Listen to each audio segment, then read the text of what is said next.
Every farm has a story. When it comes to dairy farming, these stories are often only heard by the animals raised, the land stewarded, and the family that makes it all possible. Join me, Dairy Gal Val, as I interview individuals from across the dairy industry, both within the United States and across the globe, discussing topics like farm management, the food industry, ag business and technology, and most importantly, their farm story. This is the Dairy Hour Podcast. Hello and welcome to today's episode of the Dairy Hour Podcast. I'm your host, Dairy Gal Val or Val Levine. I just want to take a second to thank our sponsor. This episode is brought to you by Down to Earth Jewelry, a small business in upstate New York owned by Chris, a mom that is passionate about our earth and agriculture. Check out her beautiful copper and turquoise creations and maybe do some Christmas shopping while you're at it at downtoearthjewelry.mynny.biz or check her out on Facebook or Instagram. She has some really beautiful stuff, so I highly recommend doing a little Christmas shopping while you're at it. I am joined here today with actually two guests.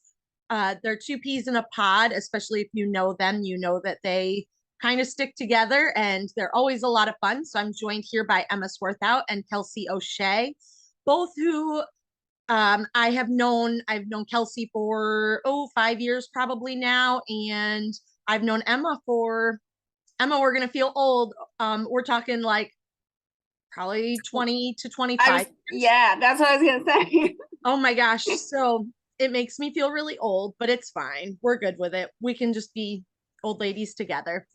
So I guess let's start out with you, Emma, if you want to just kind of give a brief overview of like what you do for a job, what you do in your free time, and kind of give people a reason as to why you're a cool guest on this podcast. Yeah, so I joke, I kind of just like dairy just infiltrates every area of my life usually, which I'm not mad about. So for a job, I work in milk marketing and promotion for American Dairy Association Northeast, which is really fun because we get to represent all dairy farmers in the Northeast. We get to do a lot of cool campaigns, work with a variety of farmers doing really cool things on their farm. And I've always been passionate about agriculture and helping to amplify stories and share stories and just the really good work that happens within the US food systems to create really sustainable and economical food for everyone. So that's what I get to do in the day, night, whatever. We joke we live out of our cars because we keep very crazy travel schedules. And then in my personal time, because milk is life, I found my way to triathlon. I'm actually not a competitive athlete growing up, but here we are now. And I race for Team Milk. So some of you might start seeing more stuff on Gonna Need Milk for that 26.2 campaign. I race for that in marathons occasionally, but more triathlete, long course triathlete is my sport of choice, I guess. And so that's what I get to do in my free time. And then also still involved on my family farm. Although I joke I went backwards. I went from being paid to now I'm not paid. But I do get paid in beef. So I guess that helps, right? Because that's pretty expensive. I think that's definitely a good payment. Yeah, I do communications relations there. And just, shameless plug, I get to run and be the race director for our farm's 5K that we host with 3 other dairy farms in the area, which is pretty cool. And that's the second Saturday of September every year. So if anybody's looking to have some dairy fun, come join us for our 5K. It's a walk, run, crawl, whatever works for you. And my name is Val, and I like to live vicariously through Emma because I would die if I ever even attempted a triathlon, even if it was like a mini one. Or as my family would joke, I would probably drown in the swim because I swim like a rock. I can kind of doggy paddle to save my life, but that's about as far as I go. So I like to live vicariously through Emma and watch her go through her triathlon training and do all these really cool, amazing things. And I I like to be a very good supporter. However, I will not ever be joining her on the actual triathlon trail, if that makes sense. So, support crew is also a really yes, important role. I don't race alone. I'll tell you that right now. I'm always cheering you on from a distance. They're in spirit, you know?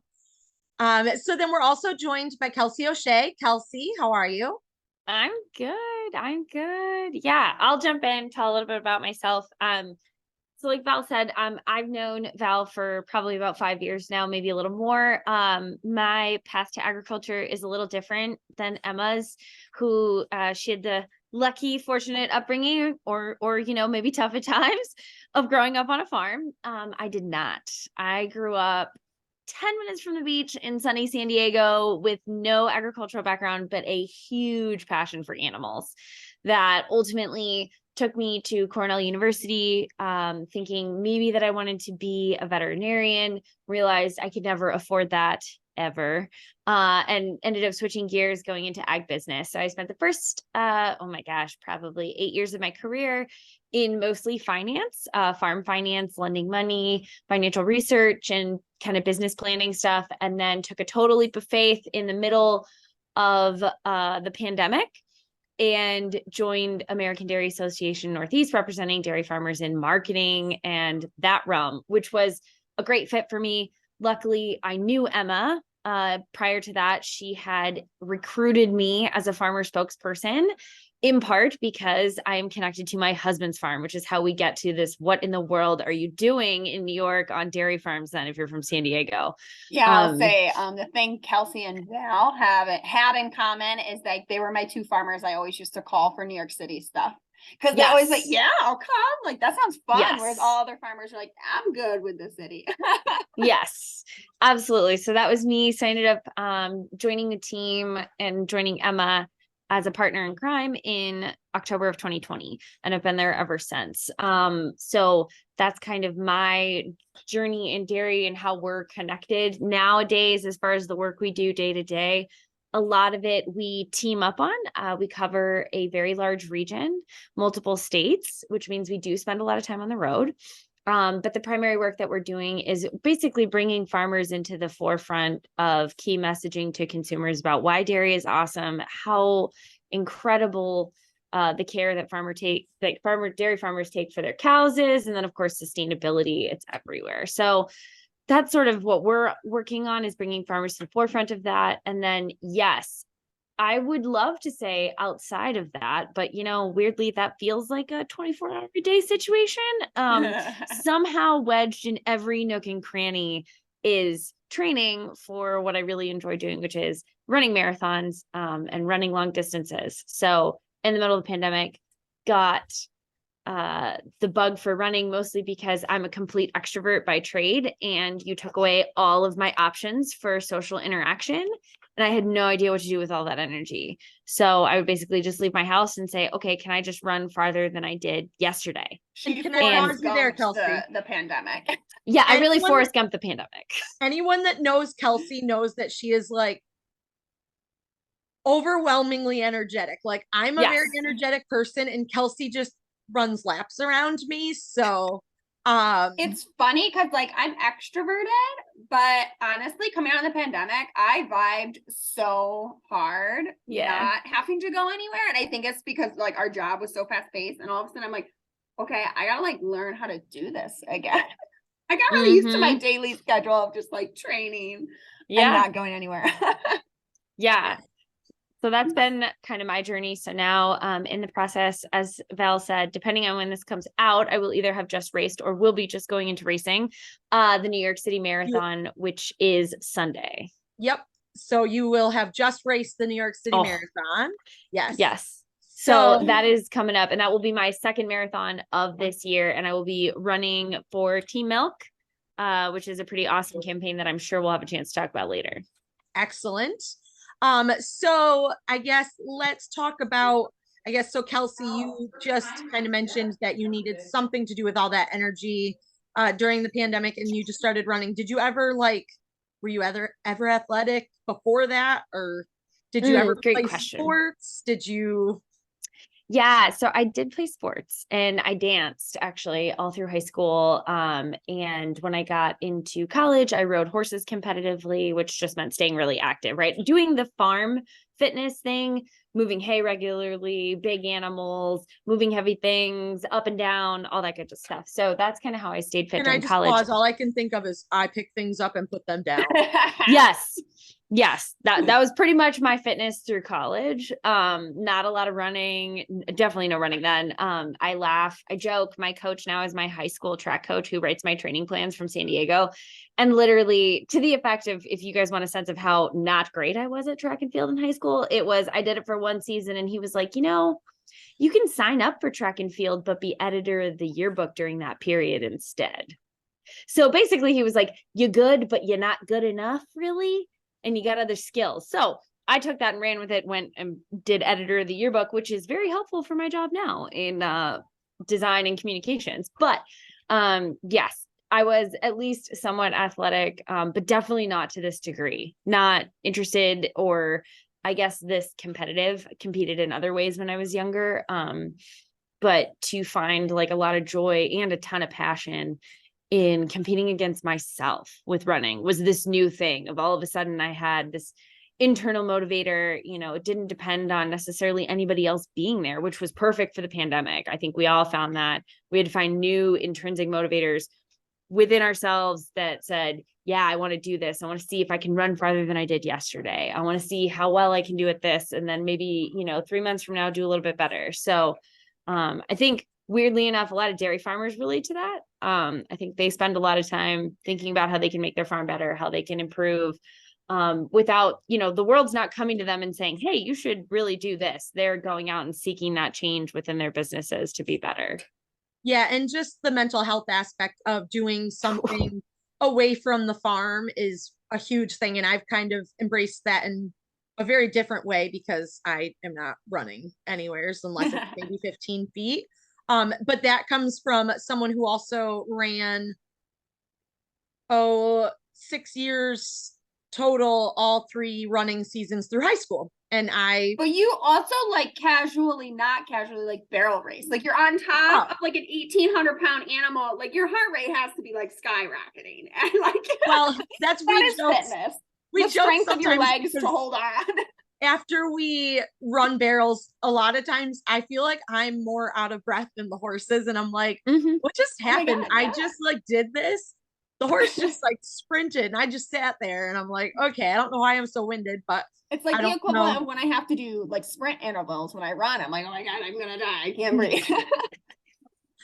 Yeah. So I run at nowheres, but I've also really found that need for going to the gym, being around people that are not necessarily in agriculture, getting that outlet. It's been huge for my mental health. Like we're in November, I started early January, not by coincidence of New Year's resolutions, but just because that was a time in my health that I felt like I could get back at it. And it has been, some days it's such a challenge because I'm like, oh, I'm so busy. Like, I don't know if I have time to go, but then there's never a day that I don't force myself to go that I'm mad that I went. Right. I'm always I feel refreshed after I'm done. And I'm like, it just helps me focus, I guess. Whereas I could just be like, oh, I'm too busy, stay at home. And I feel like I'm not nearly as focused on getting my things done or efficient. So that definitely helps kind of it helps my brain get in focus, which is a nice thing. So Kelsey, what did your husband think? How long were you guys married before you were like, I think I'm gonna go run long distances and do crazy things? So knowing your husband, how did he, I still don't know how he can keep up with you, honestly. Well, it's funny because he runs in a million different directions, but they're all in the dairy direction. So he is involved in a lot of different things. They're just all really dairy centered. So when I started this, it's funny because he used to be the runner more than I was. Like he would casually work in maybe a 2-3 mile run a couple times a week. This was maybe, I don't know, 8 years ago when we first came home to the farm before we had built a home gym during the pandemic. That was his form of staying somewhat sane. And it did really help. And I always just said, yeah, you do that. That's fine. And so I laugh because I heard it put really well on a podcast the other day, and I'll share that this is exactly how my husband is, which is he is intrinsically incredibly supportive of, yeah, absolutely. Take whatever time you need. When you need to train, you need to train. If we need to build something else we're doing on the weekend around that, I respect that. I respect that it's something you care about, the same way that I respect that the farm takes precedence a lot of times in life. And that's the way, like, I knew that getting into this. So he's incredibly respectful. But that doesn't eliminate the fact that he thinks I'm totally bonkers and nuts and doesn't understand why I enjoy it or why I would want to do it. No clue. Still thinks it's totally crazy, but very respectful about like the time and the dedication and the training, and does like, have a healthy understanding of what goes into it. But no, he totally thinks I'm nuts. And The he general did. And he did just totally take some time off and go to Europe with you. Yes. So the one thing I will say that running has brought me is a great excuse to start traveling again.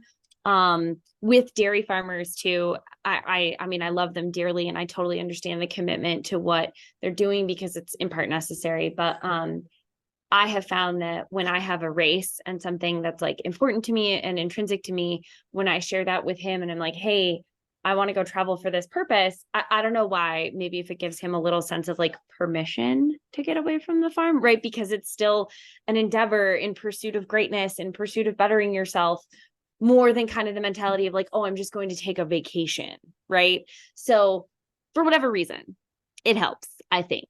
So we spent 2 weeks in Europe so I could run the Berlin Marathon. We started off with me running the marathon, and then we traveled on to Copenhagen and Stockholm. Which I will say there was no shortage of agriculture in traveling between those two destinations. They were harvesting corn when we were on the train. And your farmer was in his glory. Oh yeah, he was watching. I mean, it was between that and then the Bills game because we had Wi-Fi. So, tough choices. So, and you have a goal of, I can't remember what it's called. Oh my gosh. Yes. So I was really fortunate when I ran the Boston Marathon a year and a half ago-ish. I decided to chase a big goal of running a marathon in less than 3 hours, which for everyone else who runs, you're probably like, okay, cool. What does that even mean? The basic gist of that is each mile that basically you have to average less than 7 minutes a mile, which for most people, that kind of brings it home of like what that means. My new goal is to run an Olympic qualifying time, which for the women to qualify for the Olympic trials here in the US, you have to run a marathon in 2 hours and 37 minutes or less. So I'm still probably a couple of years away from that goal. As much as I would have loved to have hit it this year and been able to go to the trials in February. I respect that my body was not ready for that. So we're in the process of building up to that in no short supply with help from a lot of dairy products. Yes. And so you have a goal of hitting all of the, what is it? The big 6? The World Marathon Majors. Yes. So there's 6 of those bad Larrys. I'll list them really quick. We got Boston, we've got Berlin, we've got New York City, Chicago, Tokyo, and London. So I have run Boston, Chicago, Berlin, New York City in 4-ish days. And then I just found out I got into Tokyo, so I'll be traveling to Japan, which is super cool. Awesome. In the spring. And then London will be my last one to hit probably in 2025. Oh, that's excellent. I can't wait. I also like to live vicariously through you in your travels, and I definitely, again, am not going to be keeping pace with you, not even for a half mile. So I'll leave that to you. Pace is a totally individual thing. Finding the right movement for your body is genuinely all that matters. Emma and I train as frequently as we can together. So that's a big part of us building in our life balance together. So when we travel for work, whether like Emma might have a swim and a bike in the morning, and I'm like, okay, cool, I can bike for the day. We'll figure something out. We'll join movement together. Or, if I have a run and she's like, I will, do part of your run with you, or whatever that looks like. So we find ways. Like a friendly, friendly jest with each other. Cause like my least favorite element is running. And obviously Kelsey's a phenomenal runner. So we're always like going back and forth. She'll be like, oh, the bike. And I'll be like, oh, the run. Like, yep. So we're always like back and forth. Yeah. Which is good. We keep each other honest. Oh, totally. Oh Hey, it's always good to have a buddy with that. It Mhm. definitely helps make it easier and Yeah. helps you become more it helps you become more accountable and keeping up with your stuff, especially with a busy travel for sure. schedule. So Emma, let's switch over to you. If you want to talk a little bit about growing up on a dairy and how you all of a sudden decided, hey, I think I'm gonna run a triathlon, like make it an Ironman, might as well go. Yeah, so I did grow up on a dairy farm in upstate New York, Elvi Farms. Feel free to follow us on social media. I do run those channels to the best of my ability when I can and remember to post stuff and get stuff sent to me. But yeah, I did grow up on a dairy farm, worked very hard on the dairy. I joke that, in some capacities, like physically I worked, caring for calves, doing herd management and all that thing. I worked very hard physically as a child, which was great. I mean, it creates a great work ethic. And now a lot of my work is knowledge work, brain work, which is, so you're using completely different muscles of the body, right? We're talking like physical labor versus now a lot of mental labor, both really important. And dairy farmers have to use both a lot every day. So I feel like for me, the transition, no longer working on the farm regularly once I graduated college, I needed something. So growing up, being homeschooled, I didn't have access to sports. Both my parents were collegiate athletes. So it's definitely something, athleticism, that kind of thing, being all over the place all the time is definitely something that genetically ran in the family, but also just the nature of dairy farming, always being on the move, always being on the go. So I actually ended up becoming a dancer at about 9, tap, ballet, jazz primarily. All while growing up. I did a small stint in a soccer travel league, but being that we were dairy farmers, traveling was not easy. I was one of 8 kids, so like it was kind of like you all have to do the same thing. So the soccer thing didn't last very long. Dance was easier because you're just going to the studio every day, because I did performative dance, not competitive dance, so there was not a lot of traveling associated with that.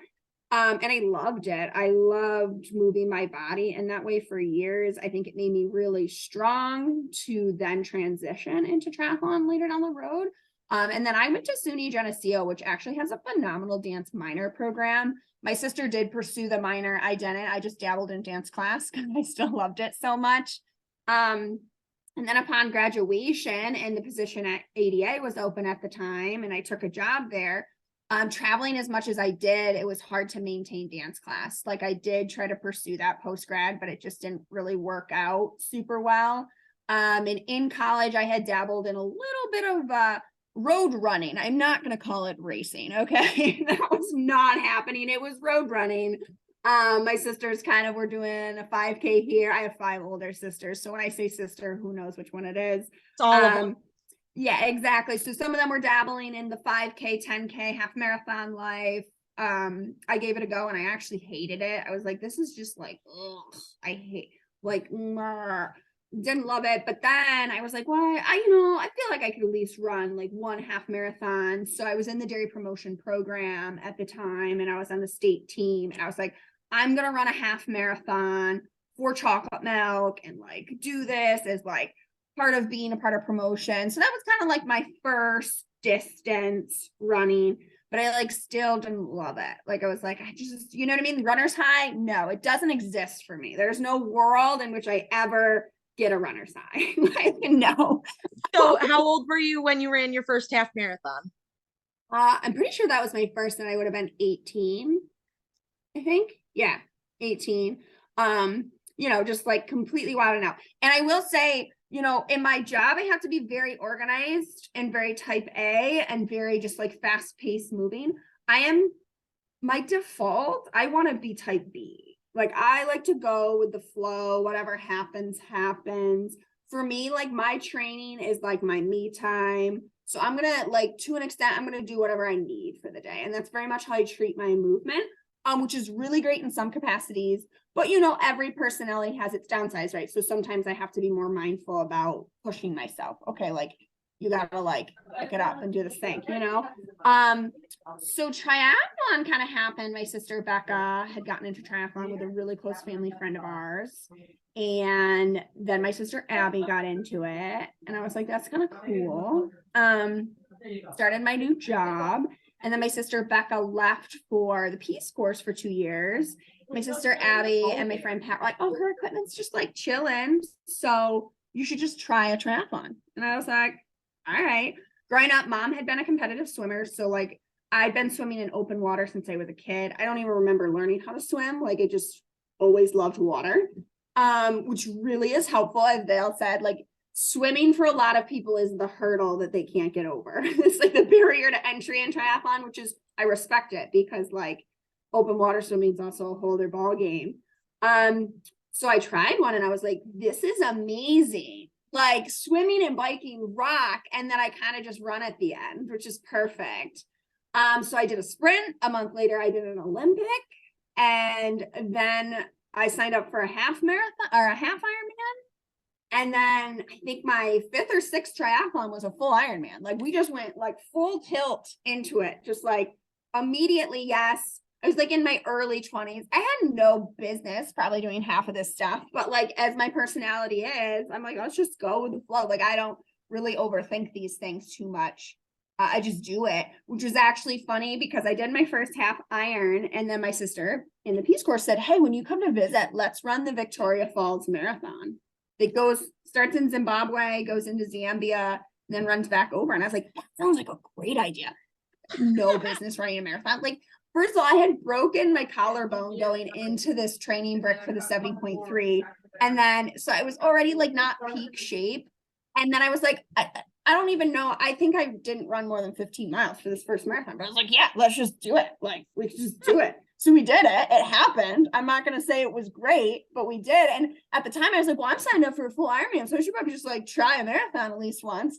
And I did. And if that was any indication of how the full was going to go, I had no business doing it, but we survived the full. And honestly, I will say of all the distances, the full is my favorite to race. If I could race fulls all the time, I would, but I'm very realistic in taking care of my body and particularly what my body needs, and maintaining the training load for a full is a big time and physical commitment.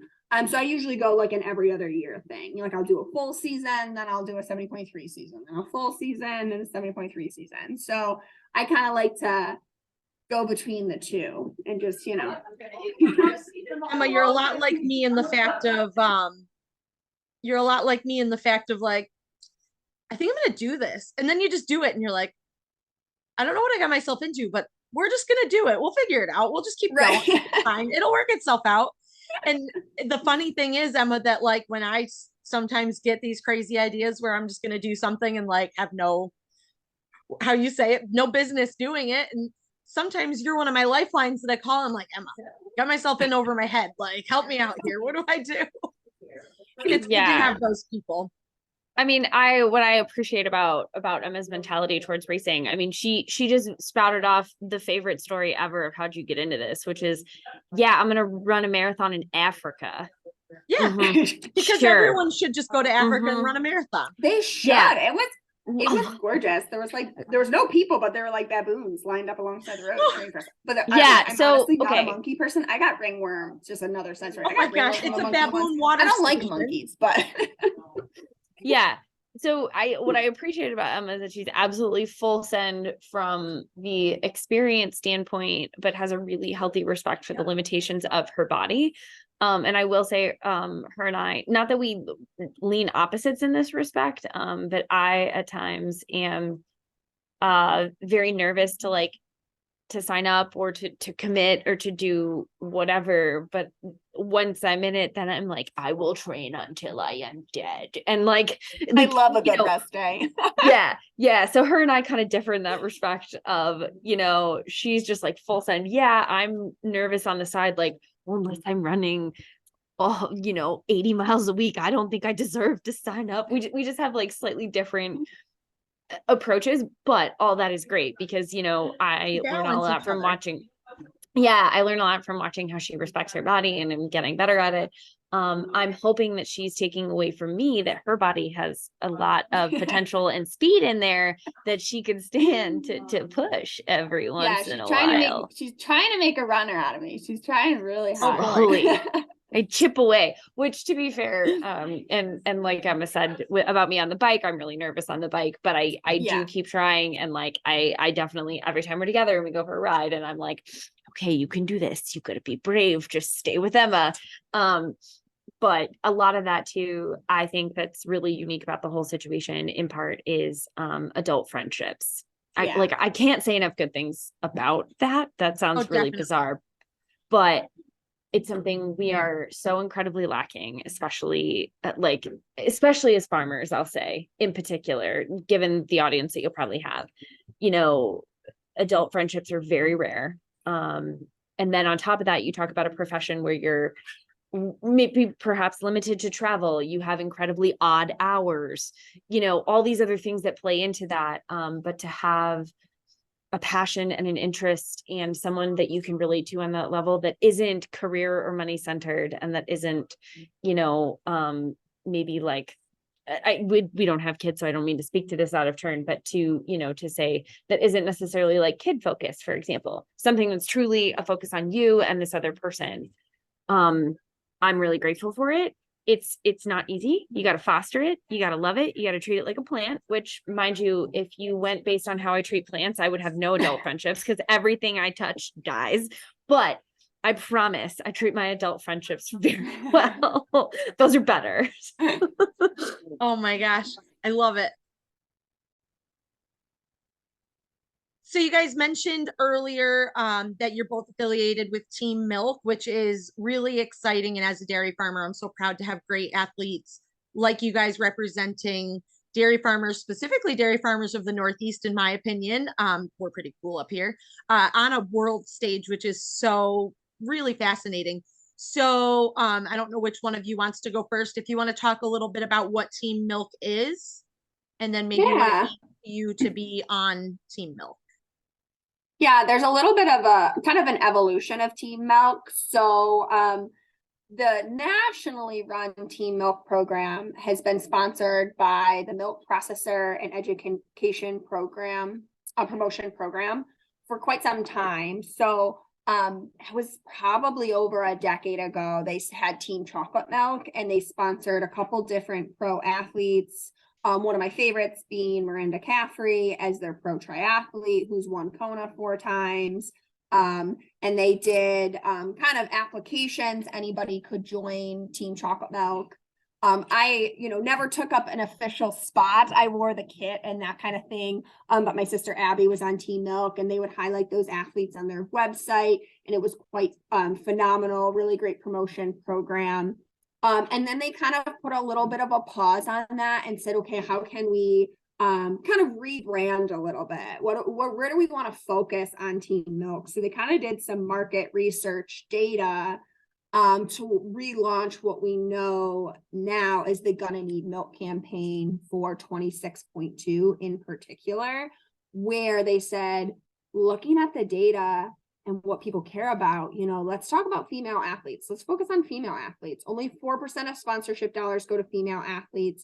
How can we empower women who tend to be balancing a lot, right? As we talked about the different things we do, and really support them and support girls in sport. So they launched the Gonna Need Milk that 26.2 campaign to sponsor any female runner athlete. Anyone can actually go up on the website and sign up to be part of Team Milk. But they have a presence at a couple major marathons. We started last year in New York City. This year they were in Denver. We were in Chicago, and we'll be back in New York. But the really cool part for me, and I think what's awesome, is the give back to youth. And so what they do each year is help raise money and donate back to the Girls on the Run organization. So for those of you not familiar, Girls on the Run has chapters all over the country to really empower young girls to get into running and support that interest that, oh, maybe I could be a runner, that kind of thing. So I think that's been the really cool piece of it. And I mean, Kelsey, I'm going to let you chime in too, just like the awesome response we get when we're at these marathons. People love it. Oh my gosh. Awesome. It's kind of crazy. So Emma and I, the whole way we got tied into this was last year. Milk Pep launched this campaign, and I'll not to share too much of the tea, but I'll spill a little bit of it. This was a kind of a secondary option for them, but has just grown. It ended up being the right choice, serendipity, right? Like it maybe wasn't the first choice, but this is what we landed on. It's great. So anyways, they came to us for the New York City Marathon and said, hey, we know this is really short, but we're doing this activation. It's gonna, we want it to be big and we want chocolate milk at the finish line. Can you, as a regional checkoff organization, help us? And we were like, immediately, yes. But part of that came back to, okay, we want a custom bottle and we want a custom label design, and it needs to be 1% because 1% chocolate milk is what all of the science and research supporting recovery is done with. And we said, okay, give me a minute. But yes, I can get it done. So we got that chocolate milk for them. In part of that, we ended up going to the activation, which means we ended up standing at the expo, working the booth, right? I mean, if you could say nothing else for Emma and I, we are not afraid to get our hands dirty and go and stand for hours, carry chocolate milk by boxes of 20 down a flight of stairs, 5,000 of them, whatever it is, we're doing it. So we got to go to this activation. I was more sore after that than I have been post. After running a marathon. Yeah. I was like, oh my gosh. Yes. Emma, did you just run a triathlon? Why are you doing all your recovery things? No. Yes. Chocolate milk. It was the chocolate milk. Milk. It was the milk that got us. But anyway, so we went and we're able to talk to women from all over the world who, first and foremost, when we approach them and say, hey, this is a campaign just for you, they immediately look at us and go, really?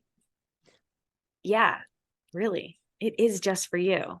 It's just for women. And it's a very cool thing to see people empowered and to give them an opportunity to really shine. We get to talk with them about what brought them there, their relationship then, of course, which is a really important one, with food and recovery and moving their bodies, which is huge. And for Emma and I to also be able to say, hey, it's really cool. You're going to get chocolate milk at the end. We know the farmer. We just came from the farm, right? We were there yesterday. Like this, bringing that all together for people, their eyes light up and they're like, oh my gosh, there's dairy farms in New York, right? Because of course we're in the middle of the city in the Javits Center about to run the largest marathon in the world. And they're like, wait, there's a dairy farm in New York State? Yeah, we got a few. And I think the fact too, that like people overwhelmingly like milk. Like, I think sometimes for us True. as people in the industry, and just as human nature, right? You tend to focus more on the negative, right? You get a negative piece of feedback. That's what's going to sit with you all day versus the 10 positive comments you got, right? So it's just nature. But people love milk. Like, it's crazy. We go to the actual I drink milk all the time. Oh, I couldn't live without milk. Oh, chocolate milk's my favorite. And it's just like, it's really affirming to hear that, because especially in our job with marketing, we do have to look at some of the competition and things like that, the shift in the marketplace. So it's a really nice reminder that people be slinging milk, throwing it back. They love it. They drink it. They enjoy it. Like, yeah, we're good. Absolutely. So meeting and seeing those people and understanding that, the dairy industry as a whole is really committed to keeping people healthy, movement, body, providing a high quality product that helps them recover. And then specifically being really socially conscious to what's going on right now, and understanding that specifically with access to movement and food, there's some disparity between men and women, right? Of who's getting sponsorship money and, who's able to have access to some of these premium things. So I think that combination is incredibly powerful. I've also been really fortunate, I'll share too, to take my work job and take those skill sets and take them, I don't want to take them on the road, but use them outside of work to create actual social media content for Team Milk. So I did a project with them this year, creating short videos. And the really fun part about that was they really let me lean into my dairy farming side. So at least 2 of my videos had cows and had information about that and how fresh dairy is. And what it's like to run and train in a rural community. So we'll meet lots of people who are, training and running in major cities, whether that be Chicago, New York City. When I went to Berlin, I met people training all over the world, but most of them are in major metropolitan areas. And for me to explain to them, no, my 20-mile long run on Sundays, I might see 3 cars in a 20-mile loop. And on top of that, they were all tractor trailers that were just chopping one field this fall. So, you know, explaining that to people, it like kind of blows their mind, right? Like I don't have stoplights. I don't have, you know, I don't see a bunch of people. I don't get that affirmation of being like, ah, yeah, I'm out here running. It's me and the cows and the corn and a couple of truck drivers who I know think I am certifiable at this point, like just crazy cuckoo bananas. Those poor truck drivers who will see me 3 times in one of my long runs that are like, why this She's girl still going. Yeah, she's literally still going. So that has been an incredible part of the experience. But I will share too about the campaign. You, Val, you were so kind and putting it that we're great athletes. I appreciate that very much. I would like to ping it back though. This campaign, perhaps unlike ones in the past or ones that are Olympic focused, this is for the everyday athlete, the everyday runner. And this is for a front of the pack, a back of the pack, a middle of the pack. I'm not even sure if I'm ready to run something yet. This campaign is for any woman that's out there that just wants to start moving her body and wants to get access to other women who are doing the same thing, real backed information about where your food comes from and nutrition, because they get access to that when you join the campaign. You know, obviously in the realm of all these other things too, them partnering with other checkoff organizations means referencing some of that great information that's coming out of the Mayo Clinic about dairy. So, you know, I think to gain access to that for the everyday runner who absolutely deserves it, you know, anyone who wants to move their body better themselves, free their mind, get a little mental health out of it, you deserve access to high quality information, correct information, and great food, great recovery. So that's why it's so easy and so fun. Steering down this weekend when we're going to go work the New York City Marathon, both Em and I are headed there later this week, to know that, yeah, I'm going to stand at a booth for 8 hours and it's going to be freaking sweet. I'm going to come back energized and alive and incredibly in awe of all of the amazing stories we get to hear, but also knowing that we got to share a little part of our farming world and a little part of dairy with them that they get to take home. Yeah, and that's awesome to hear. I'm super excited to touch base with you guys after you get to go down to New York City, especially you, Kelsey, after you are going to crush it. So I'm very excited to keep tabs on you guys over the weekend. So I guess, Emma, we never even talked about your husband. Does he think you're crazy? Like, I'm gonna just run an Ironman. It's no big deal. He met me, and I was doing triathlons. Gosh, when did we meet? 2014. I think was it 2014? Yeah, I don't know. It's been a minute. We are old now. I mean, don't get me wrong. I love my 30s. I feel like they are the new 20s. But he is actually awesome. The thing I always say about him is his presence is my calm and his hype is my energy, because he is like the best spectator ever. And I know like some people think like, okay, you spectate and like you're on the sidelines, like, okay, anyone can be a good spectator. No, like he spectates. Like when he just came to my Ironman in Canada back in August, first of all, he had to work Monday. So I finished at like, I don't know, 6 something at night. And then he had to leave to go home. So he like spectated all day during my 12-hour Ironman and then went home, but also like ran 20 miles. Like he was like, I'm going to see you on the run. I'm not just going to like stand in one spot. And it was actually funny. Me and my sisters were on a trip recently and we are like, just like chilling time on the bus. And they're like, all right, if you could have one person be at your race, who would it be? And all my sisters were like, Chris. Like it'd be Chris, obviously, because he is the best. Oh, 100%. I would like to clarify too, in me entering into this endurance racing world, my first window into it was going to watch Emma at an Ironman. And then it was absolutely get pushed into the deep end in frigid cold water with, by the way, you have to hang with Chris while he spectates. You gotta keep your eye on him. Don't let him run away on you. Oh, yeah, which means at least 3 hours of planning the day before of, okay, if we start here and Emma's running at this pace and we cut these side streets and cut her off by this time and we have to run this pace to meet her here to be ready to cheer her on. It was like that, but times 12. There's a science. There's a science behind it. So this is the only version of expectation that I know, which, mind you, I laugh because that's how we operated all races. We just went to Chicago, and I only share this because it's great. And to the effect that we got to see the pros at 3 different spots along the first 13 miles of the course because we utilized this brain Chris's logic mindset. math. Yeah. This is our norm. I literally had 2 of the pro runners reach out to me and say, hey, can you send me the videos that you got of me at all those spots? Because we were there and we were ready, and they were sending them to like their physical therapist to get like locomotive like checkups and whatever. And I was like, yeah, I can send you those. But yeah, yes, it's funny. got We to. can't actually, it's best if I am racing and he is spectating. We do not spectate well together. Oh, dear. no. Because we both are super athletic and we're like this here. So our one really good friend just ran Wineglass Marathon, which I have run before and spectated before. So I already had like everything plotted out or whatever. And we were like going and going. And I was like driving he was driving and then I was navigating. And then he asked me where like something was. And I was like, oh, I was like busy navigating. Like, I don't know. I can't do that for you right now.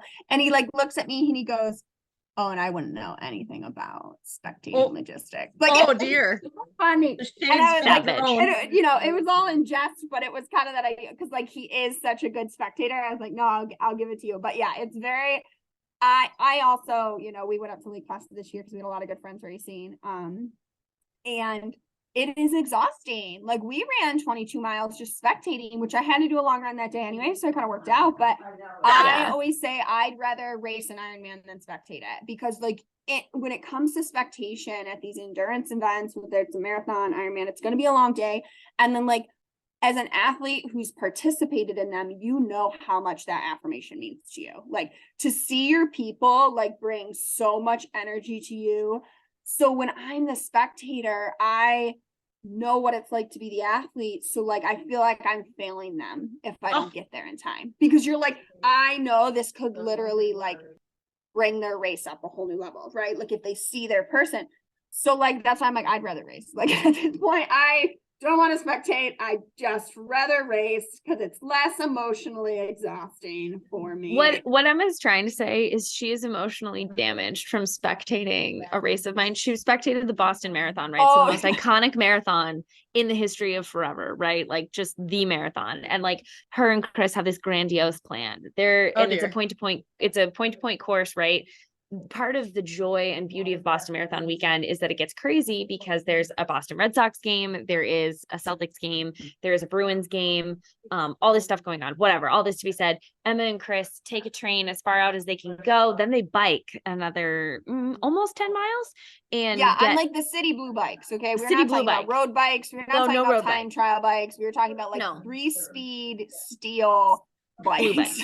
Yeah. So they get out to the 5K. And of course, me, this is back to my personality type. Me is like, ooh, I feel amazing. I'm going to go faster.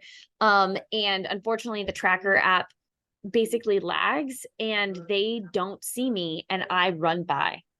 And then they're like, where is she? Where is she? What's happening? Finally, the tracker app catches up and I'm already like a mile down the road and they spend the next literally 22 miles trying to catch me. Right. Because like you can't with marathon with like a world major, it's like so packed. So you can't just like bike with the course and you're like, okay, I'll bike her. You got to like go out and around, which on 3-speed bike, like there's no shot that you can catch. So finally we're like, all right, we're abandoning bikes. We're just going to go see her at mile 21. And then of course, because all the other sporting events going on, we couldn't get on a train, physically could not get on a train back into the city for the finish.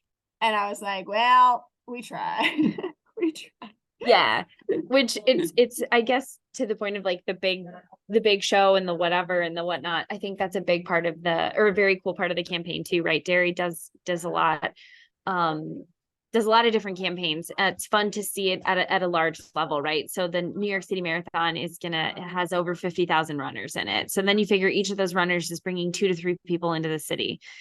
By the time you add in people who live in the city that are spectating, I mean, you're talking about reach that's seeing signage of Team Milk of, millions of people in a very short period of time. And I will share too, that one of the coolest parts about the campaign, at least in New York City, which is the only place that we do this, the women get to go into a photo booth and their photos actually end up on digital billboards throughout the city. So you as a runner all of a sudden become like a famous athlete. Oh, Like that's awesome. it's just super fun, right? So so I think brand recognition and impact as far as like, you know, sales and dairy and stuff, it's very large in a very short period of time, which is great. Kind of hits people with a power punch.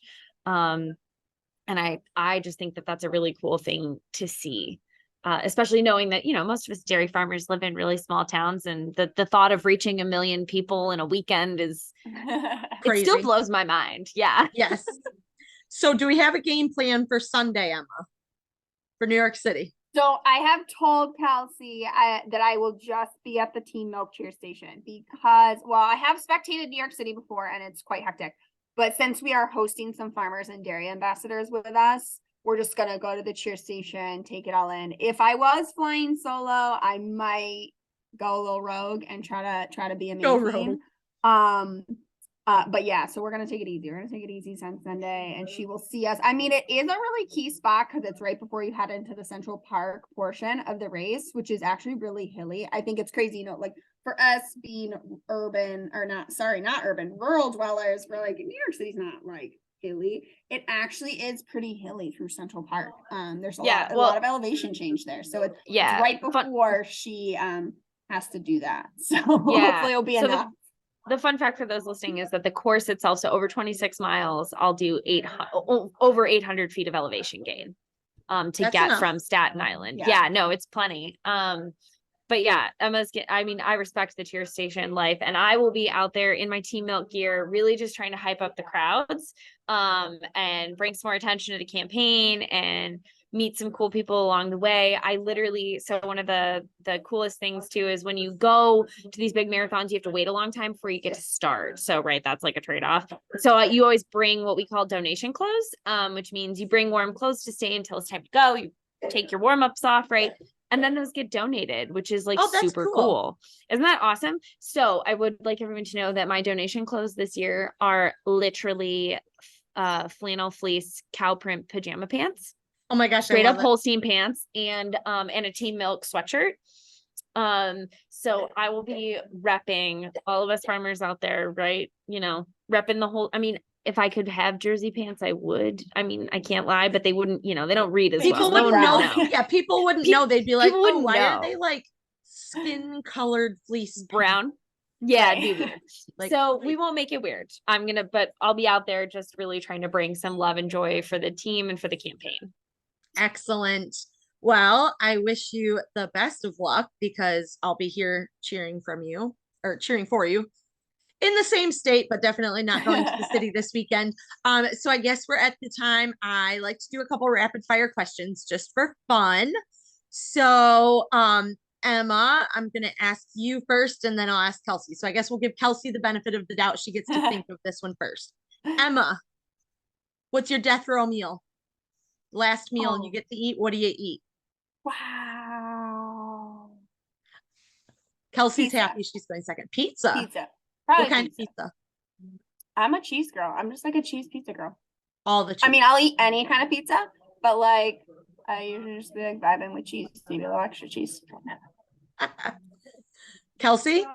Totally fair. I'm going to go a slightly different, well, not even slightly different direction. It's basically the same thing for a different culture. I would say enchiladas, like by far. My dad's enchiladas, like specifically with all the cheese. Just made enchiladas last night. Yes. Again, I made them like 3 days ago and I was like, I'm just craving enchiladas again. So yeah. Yeah. So basically Mexican lasagna. That's my answer. I've gotten into enchiladas the past like year, 2 years. And I like enchiladas, but I also, not only are they drowned in cheese, but I also drown them in sour cream when I eat them because sour cream is life. Immediately, yes. Yeah. Like it's something they're literally, to me, they're like lasagna. It's the way we make them sheet pan style. They're like lasagna, but easier. True story. Yes, they are good. All right, Kelsey, we're going to go first with you. So being an athlete, what's your hype song? Okay, I will do this. I will answer this question in seasons. So I will share that training cycles have like each training cycle, I tend to hyperfixation on a certain type of music, right? So like I'm just listening to it over and over and over again. So I will say, it's not a specific hype song. However, this summer training was the season of Taylor. It was the era of Taylor Swift. It was every time I did a 20-mile long one, which I will share, I did 8 of them that were over 20 miles. So mind you, that's like 3 hours of running each of those every Sunday for weeks. I would just put on anything Taylor's version, just go forth, and I would like relive the emotions of my youth from when all those songs came out, just like you know, I knew I would relive a ton of emotions in the middle of the marathon. That's currently my hype, is literally wandering my way back through the different seasons of my life through music. And it gives you something to think about, I guess. It does. Because in the marathon specifically, you really have to manage your energy expenditure, from the sense that like a lot of people, you can't get excited too early, right? Like I don't want to get hyped on the ferry to the New York City Marathon, because that's still 3 hours before I start running. So like it's all about this build. And what I have found with doing like kind of mixes like that, where there's a lot of different stuff in there, kind of takes me on a journey, is that I don't like get too hyped up too quickly. I'm able to like kind of woo and do a little. You don't just eye of the wander. tiger like right off the bat. Val, you know me. I have no problem getting amped up. Just not the issue. We don't need to throw in like, yeah, I have the tiger or we are the champions right off, because I need to do a little bit of balancing out in between. Got to work our way up to it. Oh my gosh. Emma, what's your hype song? So I get, because Kelsey kind of covered in training. Okay, so like you like you're getting ready to start the Ironman. What are you listening to? If it's usually on the drive-in, because like once I get to a triathlon, I have to like set up transition, do that whole thing, and then like you can't listen to any music, so I just don't even have any electronics on me. I would say a really good one, and it's really inappropriate. So you know, watch out. It's Uproar by Lil Wayne. There you go. It's a great beat. There's a lot of swearing, which I do when I'm racing. A lot of F-bombs are dropped in it. Oh my gosh, I love it. So I'll literally just like be dead silent, because I'm not really a super morning person, just listening to Uproar in my car on the way there. And she's cursing in her head the whole way. Which is funny, because that's pretty stark contrast to what I listen to on the reg. I've been in like a Noah Khan season for like years now. Like I definitely I love Taylor Swift, and I like her and Noah are like my probably top 2. But like Noah's genre of music is actually what I listen to most of the time, which if you listen to like is not super like upbeat at all. Yeah. But I just love the lyrics. I can get lost in the lyrics, and I just sing it to myself. So like when I'm training, that's usually what I'm listening to. But like, that's funny. Yeah, like I am probably like pretty, it's a lot of explicit rap music probably. The hardcore gangster comes out in Emma, and then she's ready to run her Ironman. Yeah, Uproar. Oh, and then Trophies by Drake is really good too. I love it. I think you just surprised Kelsey too. Yeah, I mean, Oh my I gosh. just love that my answer is like Taylor Swift, and Emma's answer is like Drake. Lil Yeah, Wayne. no, you gotta go like you Yes. gotta enter a place.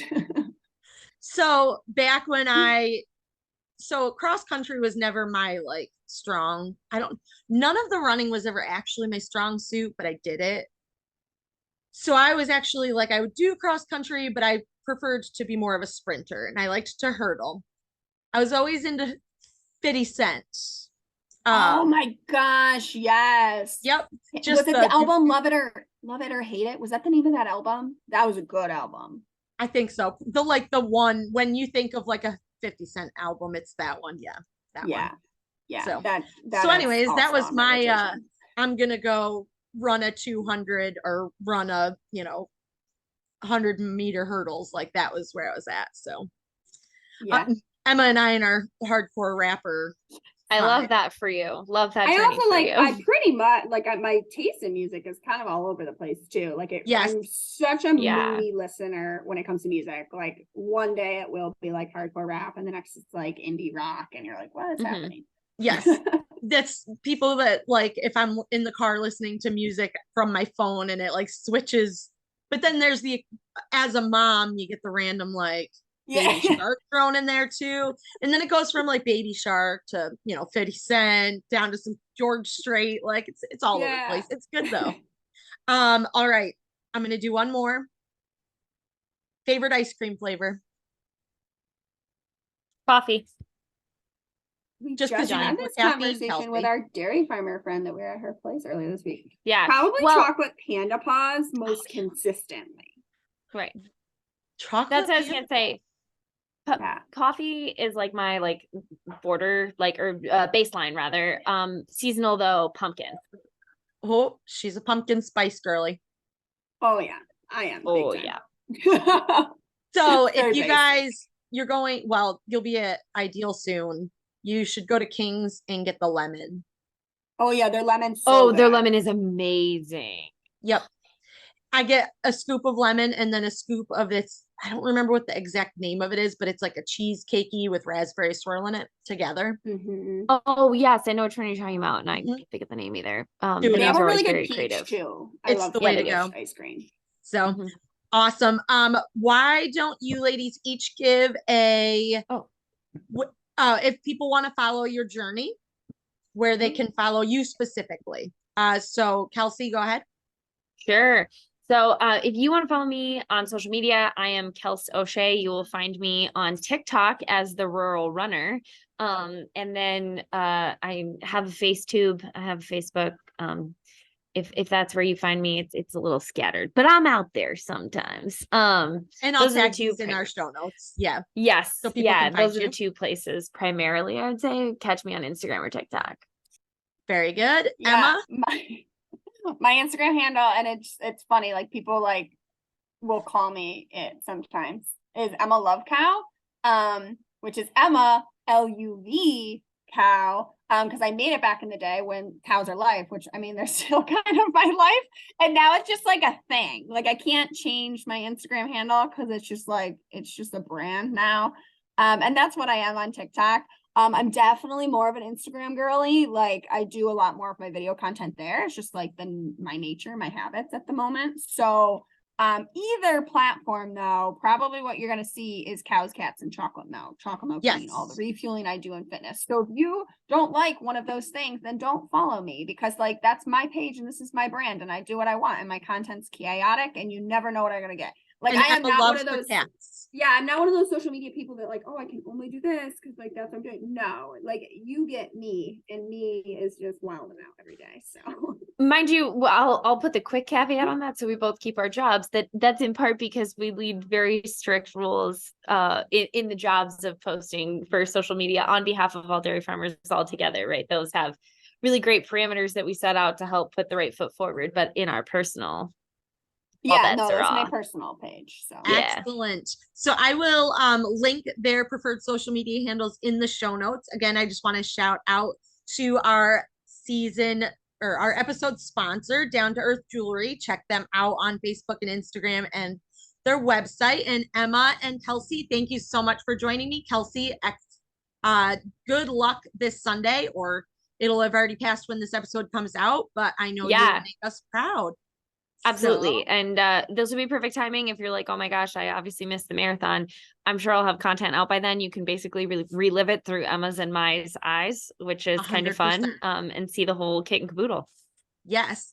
So thank you everyone for joining us on today's episode of the Dairy Hour podcast. Please be sure to tag me on social, share with a friend, leave a review, and all that fun stuff. We'll see you next time. Thank you so much for listening to today's podcast. Please be sure to subscribe to be notified of future episodes and leave a review. You can find me on most social media platforms at Dairy Gal Val or online at dairygalval.com. Thank you so much for coming to the Dairy Hour.